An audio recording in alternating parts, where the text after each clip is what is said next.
നമസ്കാരം, ഞാൻ ശശിധരൻ VT. ചോദ്യം: നിങ്ങൾ രാവിലെ ഉണരുന്ന ഒരാളാണ്. രാവിലെ ഉണർന്ന ഉടനെ ശരീരശുദ്ധി വരുത്തി ഈശ്വര പ്രാർത്ഥന നടത്താറുണ്ടോ? അരമണിക്കൂറെങ്കിലും ഈശ്വരനെ പ്രാർത്ഥിക്കാറുണ്ട്. അതിനുശേഷം നിങ്ങൾ സ്വന്തമായിട്ടൊരു കടുകാപ്പിയിട്ട് കുടിക്കുന്നു. അതിനുശേഷം മുറികളൊക്കെ അടിച്ചു വാരുന്നു. വീട്ടിലെ അടുക്കളയിൽ സഹായിക്കുന്നു. മുറ്റമടിക്കാറുണ്ട്. സ്വന്തമായി തുണി കഴുകാറുണ്ട്. സ്വന്തമായി കഴിക്കുന്ന ആഹാര പ്ലേറ്റ് സ്വന്തമായി കഴുകി സ്വന്തമായി ഭക്ഷണം എടുക്കാറുണ്ട്. സ്വന്തമായി കഴിച്ചു കഴിഞ്ഞ ശേഷം ആ പാത്രം കഴുകി വെക്കാറുണ്ട്. നിങ്ങൾ രാവിലെ മുതൽ വൈകുന്നേരം വരെ ചെയ്യേണ്ട ജോലികൾ എന്തൊക്കെയാണെന്നുള്ളതിനൊരു ടൈം ടേബിൾ എഴുതി വെക്കാറുണ്ടോ? നിങ്ങൾ കലിക്കുകയോ കോപിക്കുകയോ കുശുമ്പോ അസൂയയോ പ്രതികാരചിന്തയോ ദുർചിന്തയോ അലസതയോ മടിയോ ഉള്ള ആളാണോ? നിങ്ങളിൽ ദുർശീലങ്ങളുണ്ടോ? നിങ്ങളിൽ ദുർസ്വഭാവങ്ങളുണ്ടോ? നിങ്ങളിൽ ദുർചിന്തകൾ വരാറുണ്ടോ? ദുർചിന്തകളെ നിങ്ങൾ ആട്ടി ഓടിക്കാറുണ്ടോ? ഇങ്ങനെയുള്ള ഒത്തിരി ചോദ്യങ്ങൾക്ക് നിങ്ങൾ തന്നെ സ്വന്തമായിട്ട് ഉത്തരവെഴുതണം. എന്തിനാണെന്നറിയാമോ? നിങ്ങളിൽ എന്ത് പോസിറ്റീവ് എനർജി ഉണ്ടെന്നറിയാൻ വേണ്ടിയാണ്. പല വ്യക്തികളിലും പോസിറ്റീവ് എനർജി വളരെ കൂടുതലാണ്. തൻ്റെ സ്വന്തമായ കാര്യങ്ങൾ മുഴുവൻ മറ്റുള്ളവരെ കൊണ്ട് ചെയ്യിക്കുകയാണ്. എന്തിനാണ് മറ്റുള്ളവരെ കൊണ്ട് ചെയ്യിക്കുന്നത്? നിങ്ങളുടെ അടിമകളാണ് മറ്റുള്ളവർ. ഭാര്യയെ കൊണ്ടും ആശ്രിതരെ കൊണ്ടും തങ്ങളുടെ ജോലികൾ ചെയ്യിപ്പിക്കുക, ഷൂ തുടപ്പിക്കുക, പല ജോലികൾ, തുണി കഴിയിപ്പിക്കുക, തുണി അയൺ ചെയ്യുക. ഇതെല്ലാം ഒരു വ്യക്തിക്ക് സ്വന്തമായി ചെയ്യാനുള്ളതേ ഉള്ളൂ.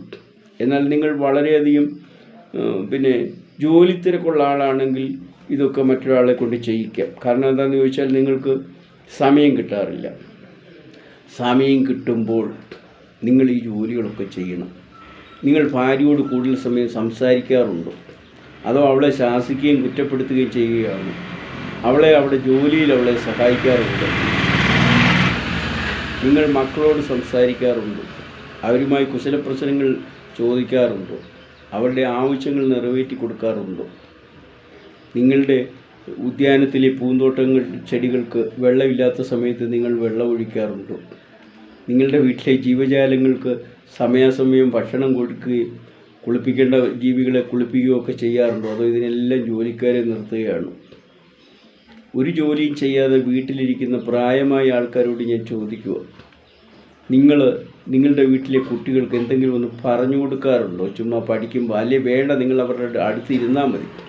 മോനെ അല്ലെങ്കിൽ മോളെ ആ പുസ്തകം എടുത്തൊന്ന് വായിച്ച് അതൊരു പേജ് വായിച്ച് കഴിയുമ്പോൾ അയ്യോ ഞാനിതിനിടയ്ക്കൊന്ന് ശ്രദ്ധ മാറിപ്പോയി, ഒന്നുകൂടെ വായിച്ച് 10 പ്രാവശ്യം വായിപ്പിക്കണം. നിങ്ങളിങ്ങനൊന്ന് ചെയ്തു നോക്കി, നിങ്ങളുടെ കുട്ടികൾ ഉന്നതരാകും. ഇതൊന്നും ചെയ്യാതെ മറ്റുള്ളവരെ കുറ്റപ്പെടുത്തിക്കൊണ്ട് മറ്റുള്ളവർ ചെയ്യുന്ന കുറ്റപ്പെടുത്തുക, ജാതി പറഞ്ഞ ആൾക്കാരെ സംഘടിപ്പിക്കുക, രാഷ്ട്രീയം പറഞ്ഞ ആൾക്കാരെ സംഘടിപ്പിക്കുക, മറ്റുള്ളവരെ ദ്രോഹിക്കുക, ഇതൊക്കെയാണോ നിങ്ങളുടെ തൊഴിൽ?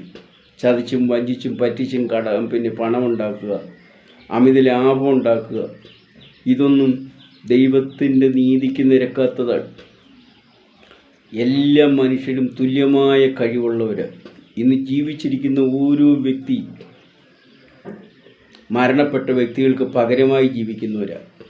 ഇന്ന് ജീവിച്ചിരിക്കുന്ന ഓരോ വ്യക്തിയും മരണപ്പെട്ടവർക്ക് പകരമായി ജീവിക്കുന്നവരാണ്. അവർക്ക് കഴിവുണ്ട്, ശക്തിയുണ്ട്, നിങ്ങളെക്കാൾ ബുദ്ധിയുണ്ട്. പക്ഷേ എന്നിട്ടും ഇവിടെ സത്യമായി ജീവിക്കുന്നവന് പിന്തുണയില്ല.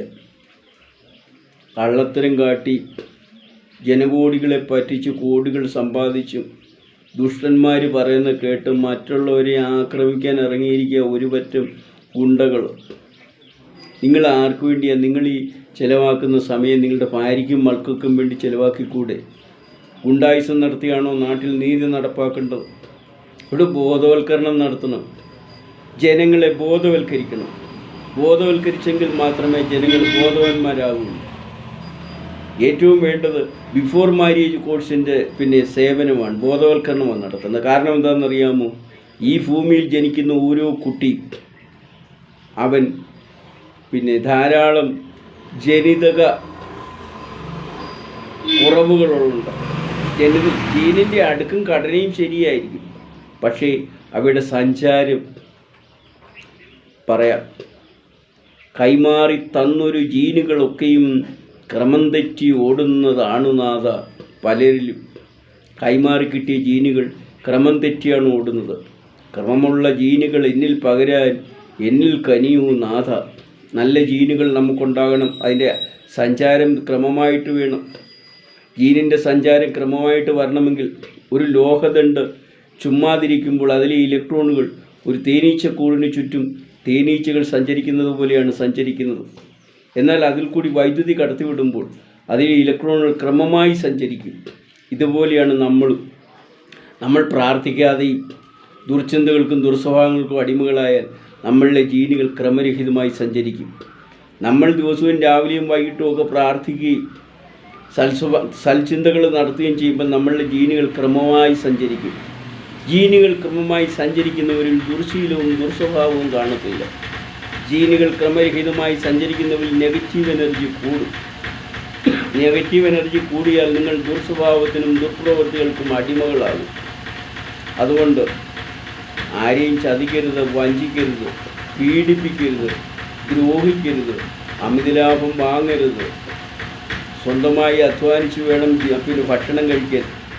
അധ്വാന ഫലമായി ലഭിക്കുന്ന ഭക്ഷണം പോസിറ്റീവ് എനർജി കൂടുതലാണ്. വിശുദ്ധാഹാരം എന്നാണ് പറയുന്നത്. അത് ചിലപ്പം കപ്പ പുഴുങ്ങിയതായിരിക്കും, പക്ഷേ അത് നീ അധ്വാനിച്ചുണ്ടാക്കിയതാണോ, അത് വിശുദ്ധാഹാരമാണ്. അതിന് കൂട്ടാനൊന്നുമില്ല, ചുമ്മാ ഒരു കാന്താരി പൊട്ടിച്ചതേ ഉള്ളൂ, അത് മതി.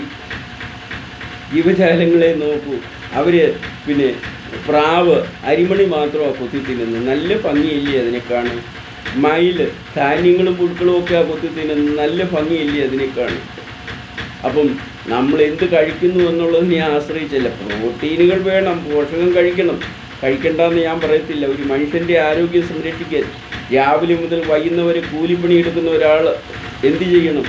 അവനിച്ചിരി ഇറച്ചിയോ മീനോ കൂട്ടിയാൽ അതിലൊന്നും ഒരു പാപവുമില്ല. കാരണം അവൻ്റെ ആരോഗ്യം സംരക്ഷിക്കാൻ വേണ്ടിയാണ് അവൻ ഇറച്ചിയും മീനും കൂട്ടുന്നത്.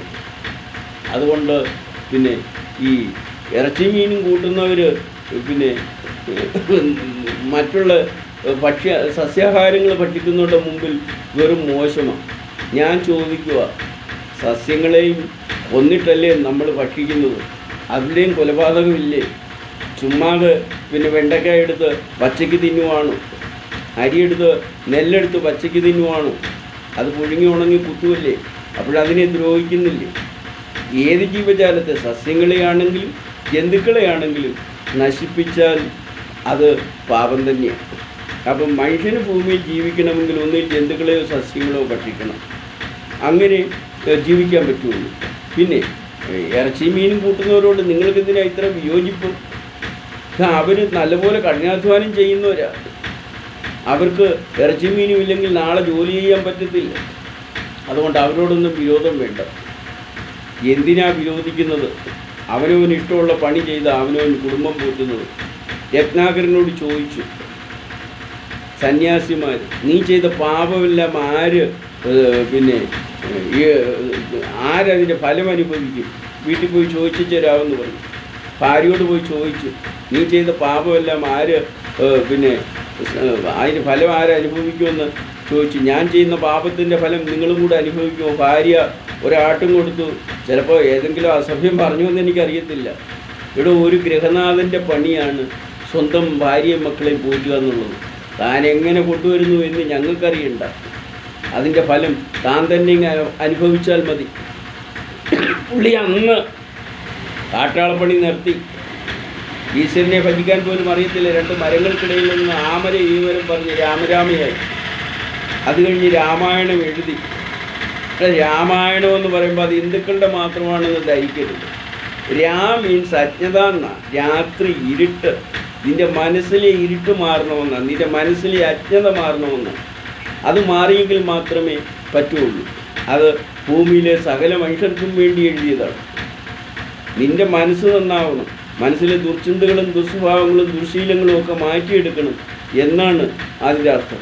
അപ്പം രാമായണമെന്ന് പറഞ്ഞാൽ അതിവിടുത്തെ ഹിന്ദുക്കൾക്ക് വേണ്ടി ഉണ്ടാക്കിയതല്ല, സർവ്വജനത്തിനും വേണ്ടി ഉണ്ടാക്കിയതാണ്. ഇന്ന് ജാതി പറഞ്ഞു. രാഷ്ട്രീയം പറഞ്ഞു ആൾക്കാരെ സംഘടിപ്പിക്കാനും തമ്മിൽ തല്ലിക്കാനും എളുപ്പമാണ്. ഇതൊക്കെ ചെയ്യുന്നവർ എന്തിനു വേണ്ടിയാണെന്നറിയാമോ? അവർക്ക് പണലാഭം ഉണ്ടാക്കാൻ വേണ്ടിയാണ്.